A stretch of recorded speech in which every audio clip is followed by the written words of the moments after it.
बहुत अच्छा था। जी। हाँ, मैम थोड़ा-सा अपने बारे में बताइए। माय नेम इज़ प्रीति और I am from Rajasthan, Jhunjhunu.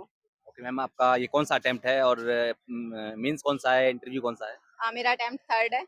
Second mains था एंड इंटरव्यू फर्स्ट ही था। पहला इंटरव्यू, मीडियम मैम?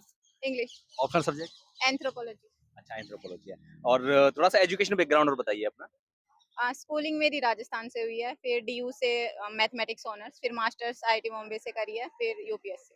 ओके। तो मैम किस सवाल से शुरुआत हुई आपका यहाँ पर इंटरव्यू में? मुझे याद नहीं है। जी। किस तरह के सवाल पूछे गए? क्या कोई जैसा कि मतलब ओवरऑल अगर मैं बात करूँ डेप्थ से ज़्यादा सवाल थे या करंट से, ऑप्शनल से, कहाँ से सवाल ज़्यादा थे? I think combination of all था। डेप्थ से भी थे, करंट अफेयर्स भी थे, रैंडम थे, तो ओवरऑल मिक्स ही था सब कुछ। थोड़ा 1-2 सवाल अगर याद आ रहे हों आपको? लाइक कल्चर सिविलाइजेशन जो एंथ्रोपोलॉजी से रिलेटेड है, कुछ मैथ्स के हैं कि लोगों को मैथ से डर क्यों लगता है, तो हुँ। वैसे नॉर्मल क्वेश्चंस। इसके अलावा और कोई सिचुएशन बेस्ड सवाल? मेरे से तो नहीं पूछा। मैम हॉबी क्या है आपकी? हाइकिंग, हाँ, उससे रिलेटेड भी कुछ क्वेश्चंस थे। क्या कैसे सवाल थे? Like what is the difference between hiking and trekking, अभी तक कहाँ पे करा है, बस ये बेसिक चीजें। अच्छा, अच्छा। थोड़ा-सा स्ट्रैटेजी के बारे में बताइए मैम कि प्रीलिम्स की स्ट्रैटेजी किस तरह की थी आपकी? क्या आपने इस बार अप्लाई किया? पिछली बार आपने मेंस लिखा था, अब की बार आपने इंटरव्यू भी दिया है। किस तरह की स्ट्रैटेजी थी? क्योंकि प्रीलिम्स आपका 2 बार से क्लियर हो रहा है। ओके, प्रीलिम्स में पहले तो आपका बेस नॉलेज होना चाहिए कि जी। आपको पता चले कि पूछ क्या रहा है। हुँ। उसके बाद में रिवर्स करना चाहिए, पहले पीवाईक्यू लगाने चाहिए, तो उसमें पैटर्न आइडेंटिफाई करो। कुछ क्वेश्चंस गलत कर रहे हैं तो कैसे कर रहे हैं, तो basically read between the lines.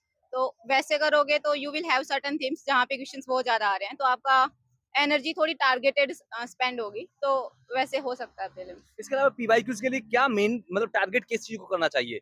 कि जो सब ऑप्शन गलत हैं उनको या सही ऑप्शन है उनको छोड़ दिया जाए क्योंकि उनको पता है कि सही है? या फिर सब क्या करना चाहिए उसमें? सबका, क्योंकि वो ऑप्शन भी वही बना रहे हैं जो रिलेवेंट है और जो इम्पोर्टेंट हुँ। है। मैम थोड़ा-सा मैं डिटेल में जानना चाहूँगा आपको पीवाईक्यू क्योंकि बहुत सारे स्टूडेंट का जो कमेंट आते रहते हैं कि भैया पीवाईक्यू के बारे में ज़रा पता करिए कि किस तरह से जो करे जाए उनको किस तरह से किया जाए वो सब? ओके, सो पहले तो लाइक सारे ऑप्शंस अच्छे से पढ़ो, डिटेल जी, से पढ़ो, क्योंकि जी। ऑप्शंस वो डाल रहे हैं तो there is something meaning behind it. हुँ। तो पहले वो पढ़ो, फिर दूसरी रीडिंग में पढ़ो कि वो क्या ट्विक कर रहे हैं, कि डेटा गलत कर रहे हैं या फिर सर्टेन लाइक ओनली, एंटायर ऐसे वर्ड्स डाल रहे हैं फंसाने के लिए। तो वो वाला एक ये है कि वो क्वेश्चंस में डायरेक्ट लास्ट में इनकरेक्ट लिख देते हैं और बच्चा थोड़ा हड़बड़ी में होता है तो वो मिस जी। ही कर देता है। हुँ। तो ये छोटी-छोटी चीजें जब आप सेकंड थर्ड रीडिंग में आपको नोटिस आना स्टार्ट होगा, फर्स्ट में तो ये जस्ट रैंडम पीवाईक्यू, तो आपको मल्टीपल साइकिल करनी पड़ेगी। उसका क्या नोट्स वगैरह बनाने चाहिए? नहीं, उसी को रिवाइज़ कर लो मल्टीपल टाइम। और इसी को अगर हम वहाँ पर एग्ज़ाम हॉल में अप्लाई करें, तो वहाँ कितनी बार में पूरा पेपर करना चाहिए? मतलब एक ही बार में सारा करना चाहिए जो आ रहे हैं उनको